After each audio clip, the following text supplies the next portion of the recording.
O número de sanções contra a Rússia entrou em um nível sem precedentes e mostra a força da justiça libertária. Esse é o Visão Libertária, sua fonte de informações descentralizadas e distribuídas. A Rússia está sendo alvo de um enorme número de sanções e retaliações econômicas por parte da comunidade internacional. Por óbvio, não há espaço para questionar a culpa de Putin e da Rússia. A invasão da Ucrânia, um país soberano e pacífico, pela Rússia, com uso de força militar causando inúmeras baixas entre civis, é evidentemente um ato covarde e cruel para o qual nenhuma justificativa, propósito ou explicação racional pode ser usada. Porém, a Rússia tem armas nucleares. Ninguém tem dúvida que mesmo a Rússia tendo um poderio militar convencional relativamente alto para um país economicamente pequeno, não seria páreo para os exércitos ocidentais. Porém, entrar numa guerra seria uma atitude extrema, visto que a Rússia tem armas nucleares. Resta, portanto, a opção das sanções econômicas. E não se deve subestimar a força dessas.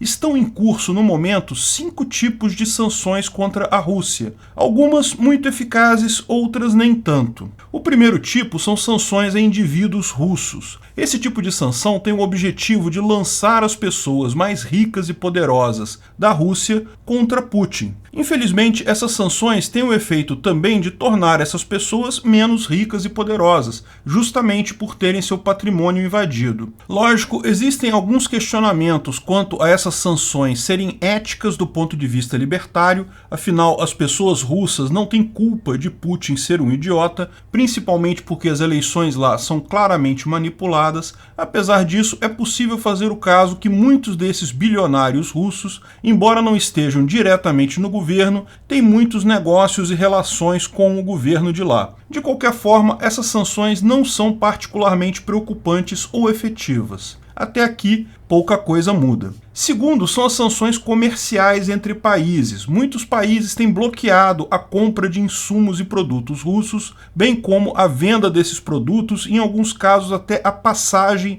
desses produtos por seus territórios. Essas sanções são bem mais efetivas, porque o próprio governo vê suas finanças murcharem. Menos venda de produtos, menos impostos coletados, menos dinheiro entrando nos cofres do governo para manter o esforço de guerra. Essas sanções atingem Putin muito mais diretamente. Guerras custam caro e sem dinheiro entrando, com a economia nacional dificultada, é muito mais complicado manter o esforço da guerra. Lógico, da mesma forma que o primeiro item, isso também faz com que muita gente na Rússia se volte contra Putin, o que é mais um efeito desejável. Porém, Putin sabia da possibilidade desse tipo de sanção. Ele acreditava, porém, que a guerra seria curta. Se a vitória fosse rápida, a situação estivesse consumada em poucos dias, sequer daria tempo para o Ocidente organizar tais sanções. Ele contava também com o fato de que a Europa depende muito do óleo e do gás russo, e que, portanto, se oporia num primeiro momento a tais sanções. Isso de fato aconteceu,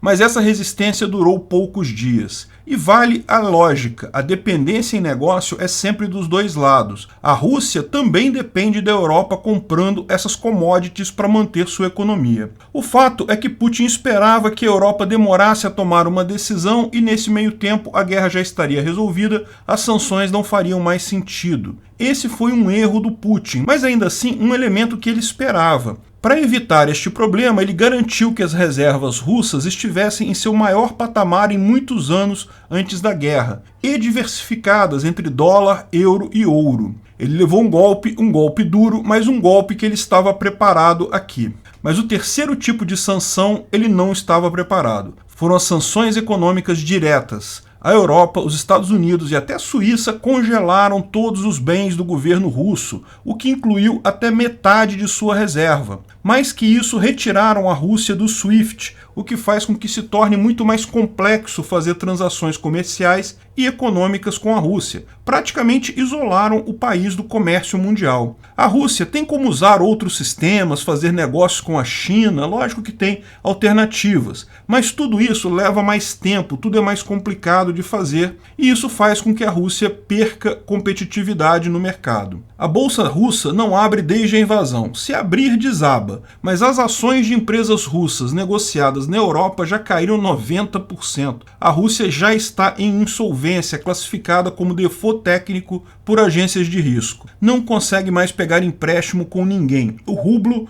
a moeda local, já desvalorizou 40% e as perspectivas não são boas para o futuro. Isso foi um golpe que Putin não esperava. Essas sanções são inéditas, nunca foram adotadas contra grandes economias no mundo. Literalmente segregaram a Rússia da economia mundial. A Rússia ainda tem a China como parceira comercial, mas isso significa agora que ela está na mão da China. A China pode cobrar o que quiser para manter a Rússia viva e pode ter certeza que vai cobrar. Não tem amizade em ninho de cobras. Até a Suíça, que passou as duas grandes guerras do século passado se declarando neutra, rompeu essa neutralidade e congelou ativos russos. O motivo disso é óbvio. A Suíça se viu acusada de conivência com nazistas por ter ficado neutra. Numa situação em que há claramente um lado errado e um lado certo, ficar neutro se torna conivência com o mal. Pega mal por muito tempo. A Suíça não quer errar de novo.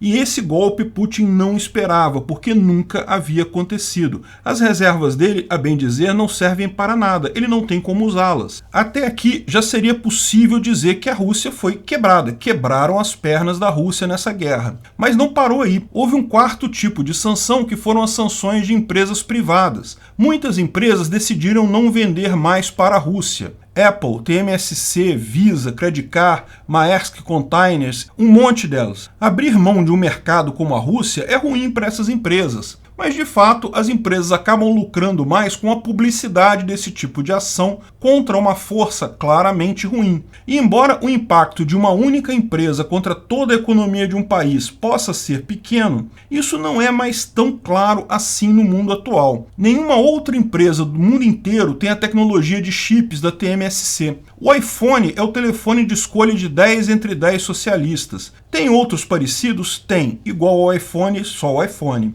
Visa e Mastercard controlam todo o mercado de pagamentos do mundo, e as empresas de fretamento têm quase um monopólio no envio dos bens. Essas sanções de empresas podem doer muito mais que as sanções de alguns países. E, novamente aqui, são sanções inéditas. Nunca haviam acontecido antes. Bom, também houve um quinto tipo de sanção que aconteceu, que foram as sanções culturais e esportivas. A Rússia está fora da Copa do Mundo, está fora das Olimpíadas e de mais um sem número de festivais e encontros. Embora esse tipo de sanção tenha uma linha fina no que tange a ética libertária, afinal, qual a culpa da seleção russa das políticas do Putin? No final das contas, entende-se que ninguém deve ser obrigado a fazer negócio com ninguém. Portanto, é eticamente libertário encerrar contratos. Talvez possam ter exagerado em alguns pontos, como a faculdade que está querendo cancelar Dostoiévski, uma enorme perda para os alunos, que também não tem nada a ver com o Putin. Embora eu ache isso exagerado, isso não está contra a ética libertária.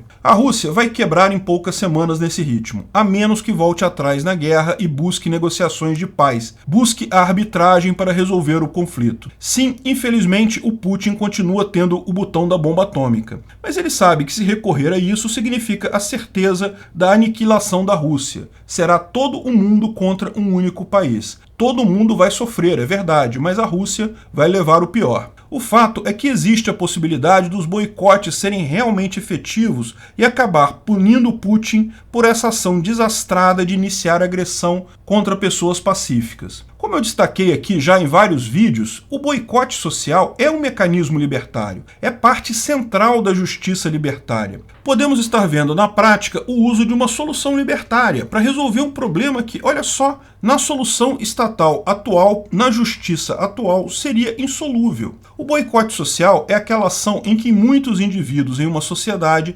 deixam de interagir economicamente e socialmente com um ou mais indivíduos como resposta a uma agressão desse a outros indivíduos. O boicote social, algumas vezes chamado de cancelamento, é libertário por um motivo simples. Não envolve o uso de violência contra pessoas pacíficas. É verdade que é um mecanismo muitas vezes mal usado. Temos visto instâncias de pessoas cancelando outras por terem dito uma frase infeliz, como foi o caso do Monark. Mas entenda, ninguém é obrigado a fazer negócio com ninguém. Se as empresas patrocinadoras quiseram tirar o patrocínio, é direito delas. Nenhuma agressão aconteceu aí. É o que eu sempre repito, o boicote social é um mecanismo libertário, muitas vezes mal usado, infelizmente, mas ainda assim justo e ético. A justiça libertária, vocês sabem, é voluntária. Se você tiver curiosidade de entender como funciona uma justiça libertária, sem coação, apenas voluntariamente, eu explico isso em mais detalhe numa playlist sobre isso no canal Ancapsu Classic. Mas a gente pode entender que a justiça voluntária funciona em um monte de situações.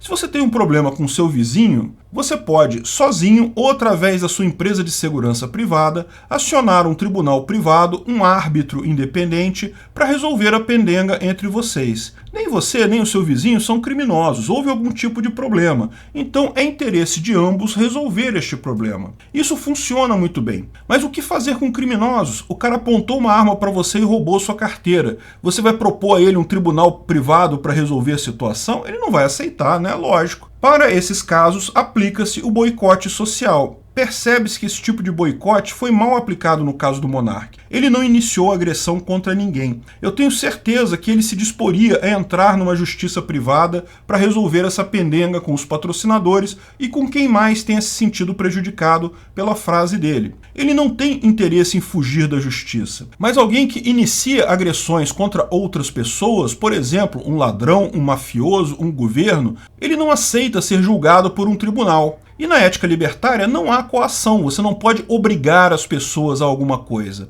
Não tem como mandar a polícia na casa do cara prender ele. A saída é sempre o boicote social. E daí muita gente torce a cara. Ah, mas botar o nome do cara numa lista de ladrões conhecidos não vai fazer nada? Ele não vai nem sentir, tem que mandar a polícia ir lá bater nele, não sei o que lá? Ao que eu contraponho agora o exemplo do Putin. Certamente, nesse momento, o maior criminoso de nossa geração. Não sei o número de vítimas na Ucrânia, mas certamente as mãos de Putin já têm sangue de centenas, milhares de inocentes e os números estão subindo. Putin aceitaria ser julgado em um tribunal privado, por um outro país, por um árbitro isento? Certamente não. Então o boicote está sendo usado da forma correta aqui. E, lógico, é cedo para cantar vitória, para dizer que o boicote funcionou, conseguiu punir Putin. Pode ser que ainda exista socialismo demais no mundo ainda, pode ser que ainda não estejamos preparados para a justiça libertária, mas é certo dizer que neste momento a justiça libertária é a nossa melhor chance de paz e de punirmos o criminoso do Putin e fazermos justiça no mundo.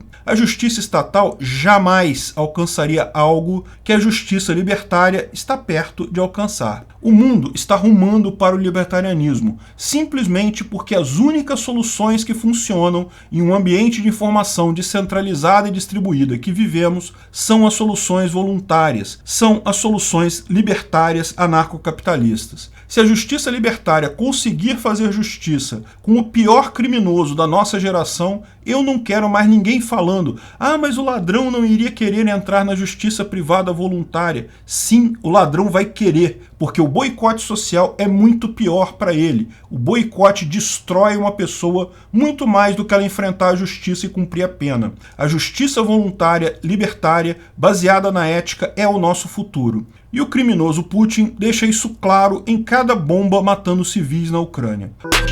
Obrigado pela audiência. Esse vídeo foi um oferecimento de armataweb.com, cloud e serviços de data center, 100% de compromisso com a satisfação e privacidade dos clientes. Aceitamos Bitcoin, veja o link na descrição do vídeo. Se você gostou desse vídeo, clique no like e compartilhe ele em suas redes sociais. Se inscreva no canal para nos ajudar, clicando no botão vermelho abaixo. Se quiser ser avisado de novos vídeos, clique no sininho ao lado. Se você quiser comprar camisas e outros itens do Visão Libertária, veja nossos itens no site Pimenta no Café, pimentanocafé.com.br/Visão Libertária, tudo junto sem acento, ou clique no link da descrição. Até a próxima!